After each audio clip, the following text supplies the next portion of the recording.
tergantung dengan musim. Pada saat padi ini memang harus pada waktu musim penghujan. Kalau musim penghujan ini ada awal, ada tidak, masalahnya ada 3 bulanan, Oktober sampai dengan Mei. Mei ke sana sudah masuk kemarau, sehingga pada musim penghujan itu harus ditanami dengan tanaman padi. Padi tinggal lihat situasi, kalau hujannya dari awal Oktober itu bisa 2 kali, kalau tidak ya tinggal pengaturan menggunakan padi jenis umur pendek, sehingga padi-padi palawija.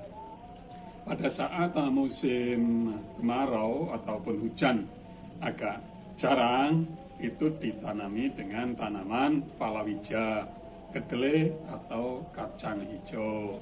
Itu adalah jenis tanaman yang tidak tahan dengan hujan, sehingga ditanam pada musim kemarau atau MT yang ketiga.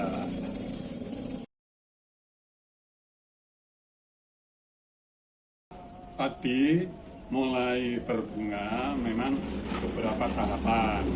Pada saat usia padi berumur 45 hari, pemupukan sudah dikurangi, sehingga nanti pada proses untuk bunga dan buah itu akan bagus, yaitu pada usia 50 sampai 60 itu proses fase berbunga, sehingga nanti umur 60 sampai 60 hari sampai 90 hari itu adalah proses untuk biji-bijiannya ataupun istilahnya padinya. Setelah umur 90 hari plus minusnya 105 itu sudah bisa dipanen.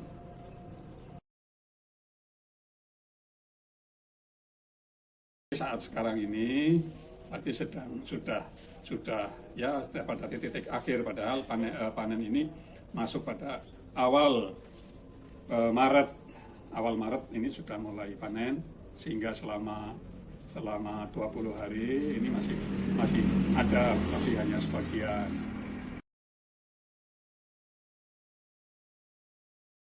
Ya, ada. Kalau tanaman padi yang curah hujannya banyak, biasanya pada MT1 berasnya berwarna kebiru-biruan, tidak putih, tapi kebiru-biruan nasinya.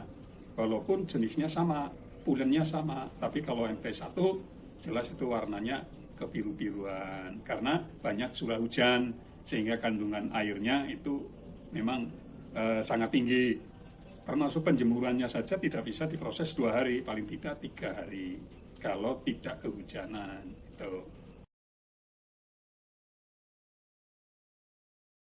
Gulma ini memang suatu pesaing untuk hidup bersama dengan tanaman padi yang harus kita hilangkan. Jadi prosesnya pada saat pemupukan awal sebelum ditanami ini memang harus sudah disiapkan, sehingga padi pada proses penanaman usia 15 hari ini sudah mulai diinjak-injak ataupun mulai disiangi awal.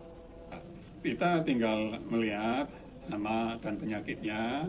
Kalau jenisnya jenis belalang itu pakai herbisida dan macam-macamnya juga banyak.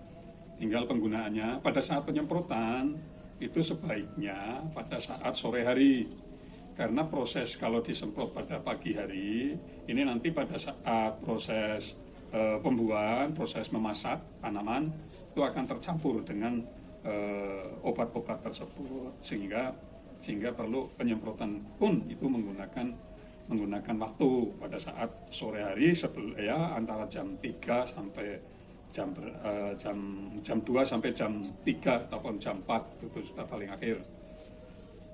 Memang untuk penjagaan baiknya pada usia 25 hari itu sudah penyemprotan awal untuk menjaga daripada hama dan virus. Pada saat 40 hari, 45 hari ini penyemprotan yang kedua dengan dicampuri dengan pupuk untuk cair yang melalui daun, karena tanah sudah tertutup dengan perkembangan daripada pohon padi itu. Lalu nanti pada saat keluar, padi sudah di luar, ini harus disemprot untuk menjaga adanya walang sangit dan lainnya, hama-hama lainnya, sehingga perlu dijaga lah. Pada saat penyemprotan padi sudah keluar, ini baiknya dicampuri dengan skor, jadi untuk hasil jernih itu biar hasilnya kuning mantes itu dengan skor.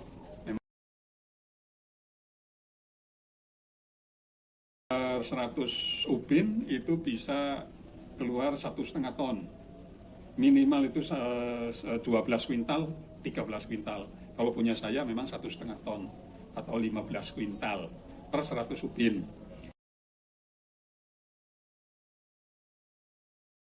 Kalau irigasi memang untuk wilayah sini irigasinya agak tersendat karena memang beberapa tahun ini ada 3 tahun sampai 4 tahun ini pemerintah kurang jeli terhadap saluran sekunder yang banyak yang istilahnya banyak yang melorot istilahnya, sehingga saluran sekunder itu banyak kendala-kendala kebocoran ataupun pengerukan daripada dasar saluran itu sendiri. Sebetulnya untuk wilayah punya sini itu sebetulnya sudah menggunakan irigasi teknis sehingga sebetulnya bisa diatur.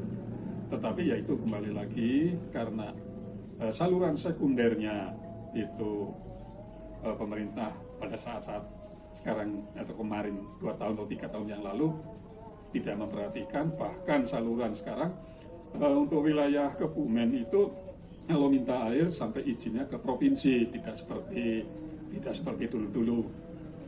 Tapi hujan sangat bagus. Awal Oktober sudah ada hujan, tapi tidak begitu besar hingga hasilnya alhamdulillah bagus.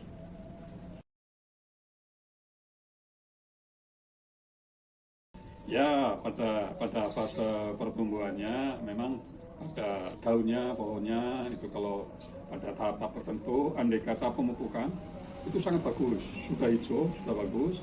Pada saat tertentu, andai kata pupuk itu akan sudah terserap, lalu tanaman itu agak kekurangan.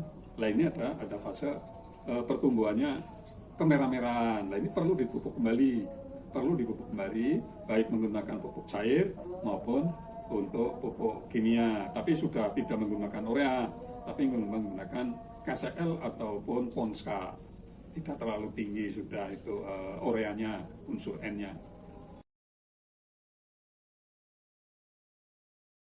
Pengaruh naungan ada cukup besar. Yang pertama, tanah tidak terkena sinar matahari langsung, sehingga kandungan tanah itu oksigennya berkurang. Lalu pada pertumbuhan tanaman itu pun tanamannya cepat tinggi tapi tidak sehat, hanya tinggi saja, kurang sehat.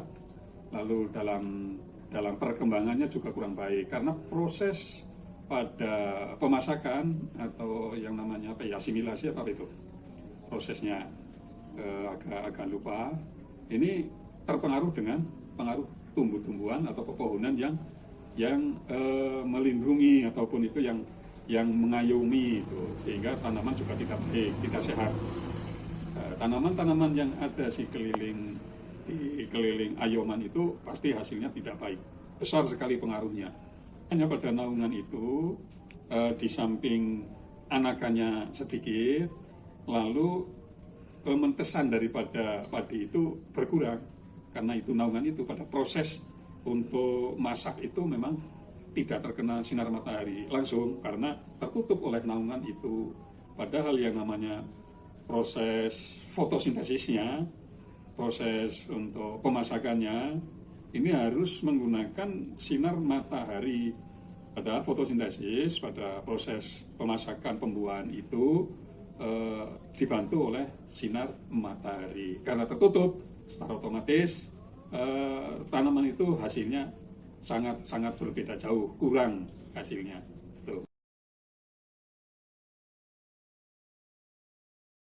Kaitannya dengan gagal panen itu biasanya satu terkena wereng, hama tikus, itu bisa menggagalkan tidak bisa panen hanya sedikit. Terus terkena banjir, ini pun bisa gagal panen pada saat-saat misalnya banjir itu sampai 15 hari atau berapa, pada saat tanaman itu baru berbunga tapi terendam sehingga akan hancur. Lalu yang terakhir, gagal panen itu bisa akibat air tidak mencukupi, tanaman hanya kena air 15 sampai 25 hari. Ini jelas gagal total, tidak bisa panen itu. Tapi biasanya gagal panen ini terkena hama wereng ataupun tikus dan banjir karena alam.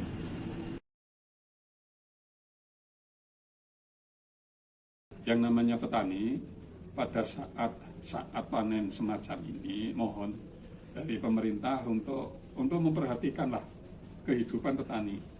Pada saat-saat seperti sekarang, dari saya kecil hingga saat ini, apalagi saat-saat sekarang, pemerintah sudah menaikkan harga pupuk, walaupun disubsidi sudah dinaikkan, tapi yang namanya panenan, harga padi pada saat ini tidak seperti waktu-waktu presiden yang lalu. Petani dipatok, pemerintah mematok, mengambil padi sekian harganya. Sekarang tidak, seolah-olah merasa masa bodoh, masa panen semacam ini yang namanya padi hanya 4.000 per kilo lah, bayangkan. Jadi kalau dikalkulasi dengan pengolahan tanah, Masya Allah sangat minim. Kasihan benar-benar. Andai kata pemerintah tidak segera mengambil langkah untuk membeli gabah, petani masa bodoh seperti pasar bebas, ya sudah, petani hanya ya dari dulu memang yang namanya petani orang kecil. Ya, ini yang perlu saya sampaikan. Walaupun pemerintah juga memperhatikan, tapi ternyata pada saat masa-masa panen semacam ini, pemerintah belum ambil langkah untuk membeli gabah daripada petani, sehingga harganya sangat jatuh. Sedangkan harga beras masih, apalagi yang berlabel itu di supermarket masih di atas 10.000. Bayangkan kalau 10.000 per kuintal, rendemennya 65, kan berarti sudah berapa itu? 65 kali 10, sudah sangat tinggi, harganya 60-an lah. Tapi ternyata di pasaran petani saat panen hanya 40 ataupun 4.000. Ini yang perlu segera pemerintah ambil langkah setiap saat panen. Tolong untuk pemerintah segera mengambil langkah membeli padi-padi dari petani. Jangan sampai malah mengimpor beras dari luar negeri. Ini sayangnya Indonesia, negara agraris tapi kok mengimpor beras dari luar negeri.